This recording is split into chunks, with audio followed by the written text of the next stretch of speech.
പലരും ചോദിക്കുന്ന ഒരു ചോദ്യമാണ്, ബിസിനസ്സിൽ സൈക്കോളജിക്ക് എന്താണ് സ്ഥാനം?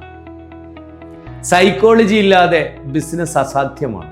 Marketing, branding, sales, HR, finance, technology, സമസ്ത മേഖലകളിലും സൈക്കോളജി അനിവാര്യമാണ്. ബിസിനസ്സിലെ സ്റ്റേക്ക് ഹോൾഡേഴ്സ്, ഇൻവെസ്റ്റേഴ്സ് ആയിക്കോട്ടെ, സ്റ്റാഫ് ആയിക്കോട്ടെ, കസ്റ്റമേഴ്സ് ആയിക്കോട്ടെ, അവരുടെ ആറ്റിറ്റ്യൂഡിനനുസരിച്ച്, അവരുടെ സ്വഭാവ സവിശേഷതകൾക്കനുസരിച്ച് സ്ട്രാറ്റജീസ് ഡെവലപ്പ് ചെയ്യാനും ആ സ്ട്രാറ്റജീസ് അപ്ലൈ ചെയ്യാനും കഴിഞ്ഞെങ്കിൽ മാത്രമേ ബിസിനസ്സിനെ സ്കെയിലപ്പ് ചെയ്യാൻ കഴിയൂ. ഏറ്റവും ചെറിയ ഉദാഹരണം, ജോയിന്റ് വെഞ്ചറായിട്ട് 1981 മാരുതി 300 മില്യൺ ഇൻവെസ്റ്റ് ചെയ്ത് അത് 30 ബില്യണിലേക്ക് 2024 എത്തിയെങ്കിൽ അവിടെ സെയിൽസ് സ്ട്രാറ്റജിയിൽ സൈക്കോളജി അപ്ലൈ ചെയ്തു എന്നുള്ളതാണ്.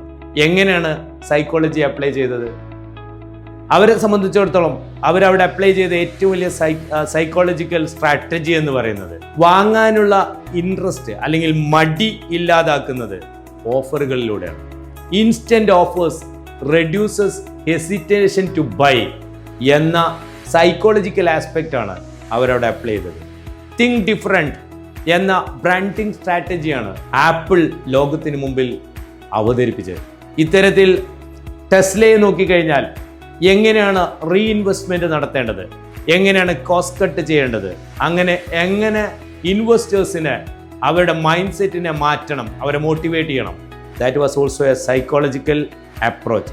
സോ സമസ്ത മേഖലകളിലും സൈക്കോളജി അനിവാര്യമാണ്. സൈക്കോളജിക്കൽ ഇൻസൈറ്റ് ഉണ്ടെങ്കിൽ മാത്രമേ ബിസിനസ്സിനെ ഡെവലപ്പ് ചെയ്യാനും അടുത്ത തലങ്ങളിലേക്ക് സ്കെയിലപ്പ് ചെയ്ത് കൊണ്ടുപോകാനും കഴിയും.